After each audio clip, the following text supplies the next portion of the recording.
आदमपुर में कोई विकास नहीं हुआ है। हमेशा वोट लेके टिकट मैनेज करा गया। चंद्र प्रकाश जी बेचारा काल देखा था, मैं मुंह लटका फिरा है। तो यहाँ की जनता को जो करीम खा करके और मोटा पेट करके बड़े बड़े शहरों में कोठियाँ बना करके बैठ गए, यहाँ की जनता ठगी सी महसूस कर रही है। तो देवीलाल परिवार तो हमेशा वो कहते हैं ना नर्सरी है। सभी आज जो हरियाणा में जितने भी नेता हैं वो उसी नर्सरी से निकले हुए हैं। फिलहाल पहुंचे भाई आदमपुर में, आदमपुर हलके से जहां पर जेजेपी और एएसपी ने मिल करके अपना कैंडिडेट उतारा है कृष्ण गंगवा प्रजापति के रूप में। और देखने वाली बात ये रहेगी कि जिस तरह से अब चुनाव आने वाले हैं, हरियाणा विधानसभा चुनाव, तो उसमें जेजेपी पार्टी कितनी मजबूती के साथ आगे बढ़ने वाली है। क्योंकि अगर चुनाव से कुछ समय पहले की बात करें, यानी टिकट वितरण से पहले की बात करें, तो जेजेपी के कुछ विधायक जो कि पार्टी छोड़ करके दूसरे दल में चले गए, यानी कहीं ना कहीं जो ये दल बदली यहाँ पर हुई है, तो क्या उसका असर कुछ ना कुछ जेजेपी पार्टी के ऊपर पड़ेगा, या फिर जितनी मजबूती से पहले जेजेपी पार्टी आगे बढ़ रही थी उतनी ही मजबूती से अब भी आगे बढ़ेगी। फिलहाल जो है कृष्ण गंगवा प्रजापति जो कि आदमपुर हलके से जेजेपी और एएसपी के प्रत्याशी है, उनके आज कार्यकाल का कार्य जो यहाँ पर उन्होंने कार्यालय का यहाँ पर उद्घाटन किया है और मौके पर पहुंची है पूर्व विधायिका नैना चौटाला जी। अब उनसे भी बातचीत करेंगे और साथ के साथ जानेंगे कि कितनी मजबूती से वो आगे बढ़ रहे हैं और चुनाव में किस तरह की लहर उनके लिए देखने को मिल रही है। फिलहाल जो है कृष्ण गंगवा जी हमारे साथ मौजूद है, तो इनसे भी बातचीत करेंगे। सर नमस्कार। नमस्कार जी, आपको और आपके पूरे चैनल के सभी शुभचिंतकों का यहाँ पहुँचने पर सभी का धन्यवाद करता हूँ कि कार्यालय का जो है आपने उद्घाटन कर दिया है और सबकी निगाहें जो है अब आपके ऊपर टिकी हुई है, क्योंकि जेजेपी और एएसपी दोनों ने मिल करके आपको आदमपुर हलके से प्रत्याशी के रूप में उतारे। कितनी मजबूती से आगे बढ़ रहे हैं और दोनों ही पार्टियों का जो ये गठबंधन हुआ है उसको लेकर के क्या कहना है? एएसपी और जेजेपी का साझा उम्मीदवार हूँ और बहुत मजबूती के साथ चुनाव लड़ेंगे। आज सभी इतना प्यार प्रेम आशीर्वाद देने जो पहुंचे हैं, आपके चैनल के माध्यम से सभी का मैं धन्यवाद करता हूं कि अगले 20 दिन तक जो चुनाव है, आने वाली 5 तारीख को चाबी के बटन दबा के और यहाँ से जेजेपी का प्रत्याशी, चलो मैं खुद ही प्रत्याशी हूँ, विजयी बनाएंगे और भाई दुष्यंत चौटाला जी को मुख्यमंत्री बनाने में आदमपुर का सबसे बड़ा योगदान है। आदमपुर हलके की अगर बात करें तो एक तरफ तो इसको कुलदीप बिश्नोई का या फिर भजनलाल परिवार का गढ़ कहा जाता है, वही दूसरी तरफ अगर विकास की बात करें तो विकास के नाम पर सबसे पिछड़ा हुआ इलाका इसको मानते हैं। तीसरा अगर कहें कि जो अभी मौजूदा जो विधायक है उनका कहना है कि 800 करोड़ का विकास मैंने अपने हलके में करवा दिया है। आपको क्या लगता है, क्या वो विकास वाकई में हलके में हुआ है?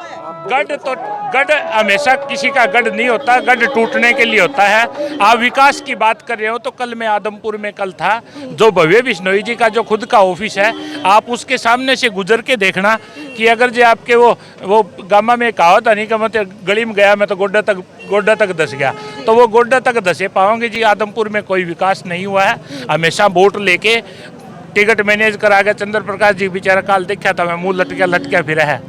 तो फंसवाने का यूँ आपस में मैनेज करके विधायक बन के अपना इंग्लैंड और वो रहेंगे वो। चलो उन्होंने तो अपना विकास किया जी, अपने परिवार से ही टिकट दे दी, उन्हीं को ही मना दिया एमएलए एमपी और फिर वो गायब हो जाते हैं यहाँ से।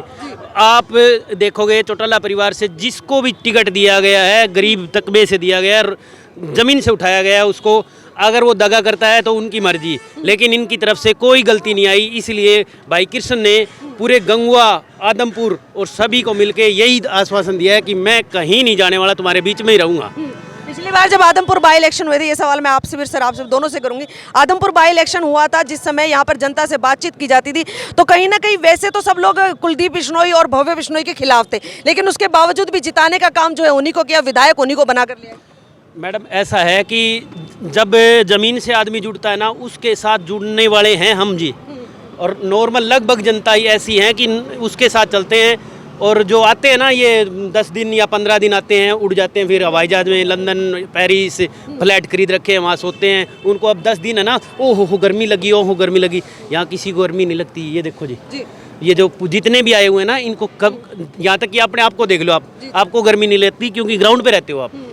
हमको गर्मी नहीं लगती, हम ग्राउंड से छू के बने हुए हैं, और ग्राउंड से ऊपर उठाने के लिए एक भाई को थोड़ा सा ऊपर उठाएंगे ताकि हमारे काम हो सके, हमारी गर्मी को महसूस कर सके, इस कृष्ण जी। गर्मी को महसूस कर सके, इस हल्के के काम हो सके।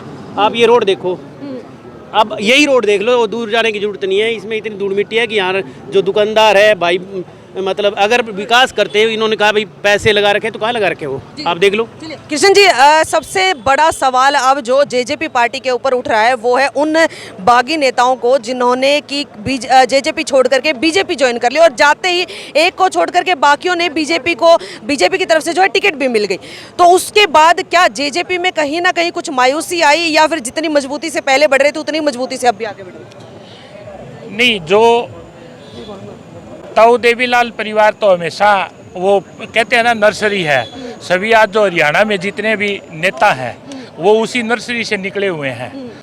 अगर भाई दुष्यंत चौटाला जी ने विधायक बनाए हैं, अगर वो छोड़ के जाते हैं तो वो दगा करते हैं, वो तो उनका काम है।